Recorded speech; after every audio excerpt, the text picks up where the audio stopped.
జై శ్రీరామ్.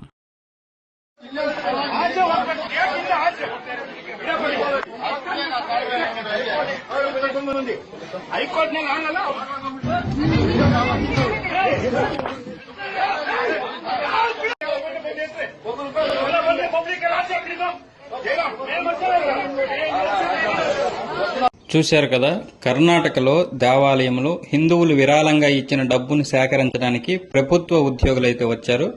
దాంతో పూజారులు ఈసారి బాగా స్పందించారు. ముందుగా మసీదులు, చర్చిల నుంచి డబ్బులు వసూలు చేయండి, ఆ తర్వాత ఇక్కడ నుండి డబ్బులు తీసుకెళ్ళండి. ఇక్కడ డబ్బులు తీసుకెళ్లి మీరు ఎవరెవరికి ఖర్చు పెడుతున్నారో మాకు తెలుసు, అవసరం లేదు, మేము కావాలంటే హైకోర్టులో తేల్చుకుంటామని చెప్తున్నారు. మత మార్పిడులు, జిహాదీలు చేసే వారి కోసం సనాతన ధర్మం కాంట్రాక్ట్ తీసుకోలేదు, అది కూడా సనాతనకు వ్యతిరేకంగా మీరు ఈ డబ్బుని ఉపయోగించాల్సిన అవసరం లేదు అని అర్చకులైతే చాలా పోరాటం చేశారు. నిజంగా ఇది అభినందించాల్సిన విషయమే కాదు, ప్రతి ఒక్క అర్చకుడు కూడా మనం పంపించాల్సినటువంటి విషయం. అలాగే వాళ్ళకి మనం కూడా సపోర్ట్ గా నిలవాల్సినటువంటి పరిస్థితి ఉంది.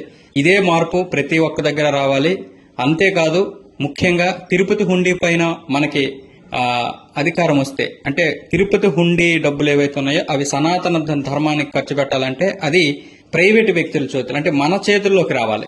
ప్రభుత్వ చేతుల్లోకి ఉన్నంత వరకు అవి మక్కా మసీద్ వెళ్ళడానికి, జెరూసలేం వెళ్ళడానికి, లేకపోతే చర్చిలు కట్టడానికి, లేకపోతే మసీదులు నిర్మించడానికి వాళ్ళకు కూడా ఉపయోగిస్తారు. దాంతో పాటు సనాతన ధర్మానికి కూడా కొద్దో గొప్ప ఉపయోగిస్తారు ఆ డబ్బుతో. అంతకు మించి ఏం చేసేది లేదు. కాబట్టి దీనిపై మనం గట్టిగా పోరాటం చేయాలి. ఇక నుంచి నా ప్రతి వీడియోలో కూడా హుండీలో డబ్బులు వేయొద్దు, సనాతన ధర్మానికి సంకటం తేవద్దు అనే నినాదంతో ఉంటుంది.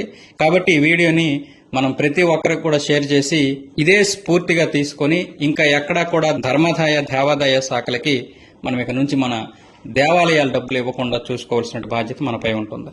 ఈ వీడియో కనుక నచ్చినట్లయితే లైక్ చేయండి, షేర్ చేయండి, కామెంట్ చేయండి. అలాగే మీ యొక్క అభిప్రాయాన్ని కామెంట్ రూపంలో తెలియజేయండి. జై జవాన్, జై కిసాన్, జై భారత్, జై హింద్.